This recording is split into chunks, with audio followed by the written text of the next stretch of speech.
ఇటీవల అంతా బంగారం గురించే మాట్లాడుకున్నారు, కానీ ఇప్పుడు ఫోకస్ మొత్తం వెండిపైకి షిఫ్ట్ అయింది. ఇన్నాళ్ళు బంగారంతో పాటు పెరిగిన వెండి ఇప్పుడు పసిడిని దాటేసి ఫాస్ట్గా పరుగులు పెడుతుంది. అసలు వెండి ధర ఇంతలా ఎందుకు పెరుగుతుంది? ఫ్యూచర్ ఎలా ఉండబోతుంది? ఇప్పుడు చూద్దాం.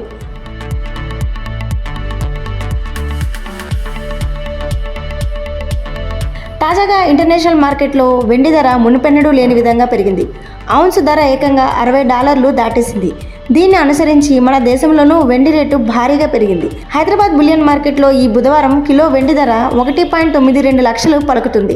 సరిగ్గా ఏడాది క్రితం తొలిసారి 1,00,000 మార్కును దాటిన వెండి ఇప్పుడు 2 లక్షల మార్కు దిశగా దూసుకుపోతుంది. ఇది ఇన్వెస్టర్స్కి బిగ్ సర్ప్రైజ్.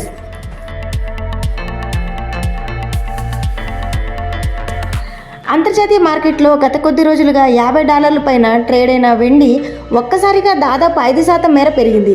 దీనికి ప్రధాన కారణాలు రెండున్నాయి. ఒకటి, అమెరికా ఫెడ్ వడ్డీ రేట్లు తగ్గిస్తుందన్న అంచనాలు. 2, సప్లైలో ఏర్పడిన అంతరాలు. ఈ 2 కారణాల వల్లే వెండి ధరలు భారీగా పెరుగుతున్నాయి. ఫెడ్ వడ్డీ రేట్లను 0.5% మేర తగ్గిస్తుందన్న ఎక్స్పెక్టేషన్స్ బలంగా ఉన్నాయి. రేట్ల కోత చేపట్టినప్పుడు సాధారణంగా బంగారం, వెండి వంటి లోహాలకు డిమాండ్ పెరుగుతుంది.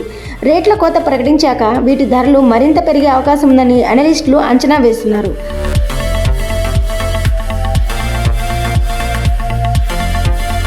ఒకప్పుడు కేవలం ఇంట్లో వస్తువులు, ఆభరణాలకు మాత్రమే వెండిని వాడేవారు.